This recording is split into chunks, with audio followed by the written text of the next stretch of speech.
bienvenue sur Harmonie TV, la chaîne où l'harmonie est un art de vivre. Je suis Ponari Samvan, votre coach en stratégie bienveillante. J'espère que vous allez bien. Je suis ravie de vous retrouver pour une nouvelle vidéo.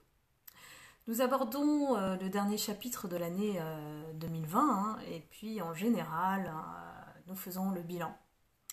Donc je ne pense pas être dans l'erreur si je vous dis que nous avons été éprouvés cette année par les circonstances extérieures provoquées par la Covid-19, un événement totalement inattendu mondial qui a tout bouleversé. Les impacts sont très lourds sur le plan économique, mais aussi sur le plan humain. Et je ne sais pas si vous avez remarqué, mais c'est toujours dans les mauvais moments que nous ouvrons les yeux et que nous voyons la vérité sur nous-mêmes, sur les gens qui nous entourent, sur les situations à surmonter, sur la vie, quoi. Et ceux qui me connaissent savent que j'aime chercher au-delà des apparences.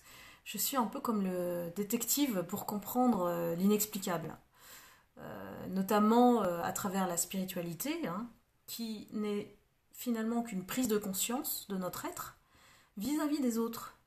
C'est pour cela que nous parlons de quête de sens. Et la vie, elle nous indique le chemin, quoi que nous fassions, à condition d'être connectés et de ne faire qu'un. Esprit, cœur et corps. Par ailleurs, je ne suis pas une experte en astrologie, mais cette année, moi, j'ai vécu beaucoup de pleines lunes remuantes en tant qu'hypersensible empathique. Puisque la lune, elle fait remonter en fait à la surface des choses, notamment cachées au fond de nous, pour les reconnaître déjà, et pour adopter un autre comportement, savoir se remettre en question, ou savoir aussi se positionner face aux différentes situations comme des conflits. Donc ceux qui me suivent savent que je suis plutôt partisan d'économiser mon énergie plutôt que de l'éparpiller. Donc tout ce qui est souffrance inutile, ces choses auxquelles nous prêtons trop d'attention ou d'importance, alors que nous devrions nous investir dans ce qui nous nourrit et nous donne satisfaction, qui cultive notre joie de vivre, alors que nous vivons clairement un tsunami, faisons le choix de le vivre au mieux. Car ce tsunami, en fait, il est inévitable, donc certains d'entre nous, nous pouvons perdre pied facilement. Donc soyons comme un bambou imperturbable, solide à l'intérieur, avec une stabilité extérieure, parce que nous avons trouvé nos points d'ancrage qui nous maintiennent en équilibre et qui font que nous persévérons et nous n'abandonnons pas. Et cette joie de vivre, elle nous permet d'avoir cet ancrage puissant en nous, pour continuer de surfer sur la vague. Et imaginons-nous en train de prendre des cours pour sentir la vague à venir, s'ajuster pour trouver l'équilibre sur la planche et glisser tranquillement, sans qu'elle nous renverse, jusqu'à la prochaine vague, et ainsi de suite, parce que ça ne s'arrête jamais. Plus nous allons avoir peur de la vague, en plus elle n'est jamais de la même hauteur, donc à nous de trouver le bon équilibre, nous nous ajustons à chaque fois, en fonction de sa hauteur et de sa force. Plus nous allons prendre l'entraînement comme un challenge, plus ça sera vécu de manière sereine, voire pas mal. Les vagues en Bretagne, elles ne sont pas les mêmes que celles du Pays Basque, donc la force n'est pas la même. Ce que je suis en train de vous dire, c'est que cette année, elle nous apprend à développer notre capacité de nous adapter en permanence. C'est ainsi qu'on arrive à gérer les incertitudes. Cette peur du lendemain et de l'avenir, de l'imprévisible, qui est liée à cette pandémie mondiale et nous pousse à vivre et faire avec l'inconfort. Donc, plus nous allons résister à ces changements, plus nous allons être perdants sur la reconstruction qui arrive et sera un renouveau avec ce que nous devons laisser partir derrière nous et transformer notre hygiène de vie. Et l'hygiène de vie, elle comprend toute une dynamique saine pour tout un chacun et que nous soyons acteurs de cette transformation nécessaire de l'intérieur vers l'extérieur.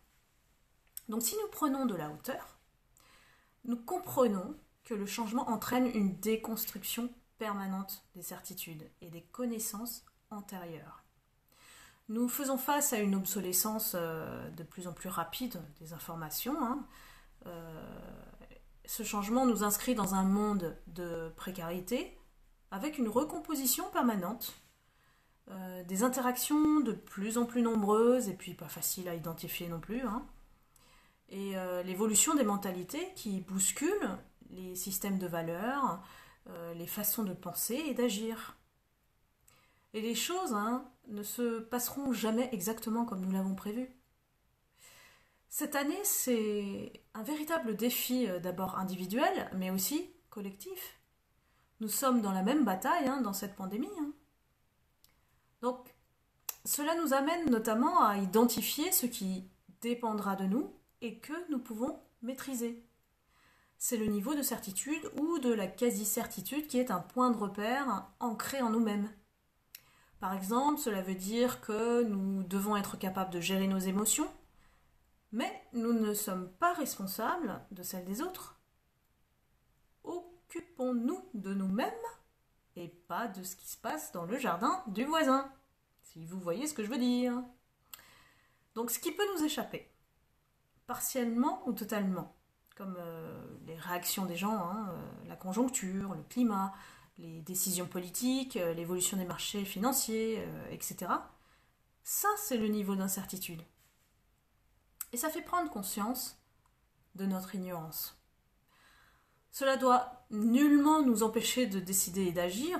Il faut agir en conscience de l'incertitude et de notre ignorance, comme surfer sur la vague que je vous expliquais précédemment. Et concrètement, dans tous les domaines de notre vie, la décision devient une forme de pari réfléchi, accompagné d'une stratégie d'action et de pilotage.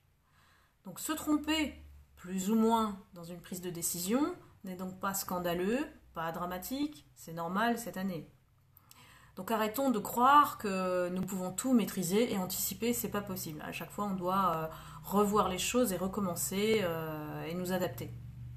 Donc je vous invite à faire l'inverse, c'est-à-dire lâcher prise en termes d'énergie sur ce qui n'est pas de notre sort. Sinon, certains peuvent finir en mode burn-out ou à investir toute leur énergie dans ce qui ne suit pas ou ne bouge pas. Et cette année, elle est vraiment spéciale pour nous enseigner de vivre pour nous d'abord et de nous centrer vers l'essentiel, de mettre du sens dans chacune de nos décisions et de nos actions, sans oublier de célébrer les petites victoires qui nous gratifient au quotidien. Voilà, j'espère que vous avez aimé cette vidéo. N'hésitez pas à liker, à partager. Je remercie tous mes abonnés de me suivre et de leur fidélité, ainsi que tous les nouveaux abonnés qui suivent ma chaîne YouTube de plus en plus chaque jour, et puis sur Harmonie TV. Donc prenez soin de vous, prenez soin de tous vos proches en cette fin d'année, même de loin, voilà, c'est l'intention qui compte. Et je vous retrouve avec plaisir pour la prochaine vidéo.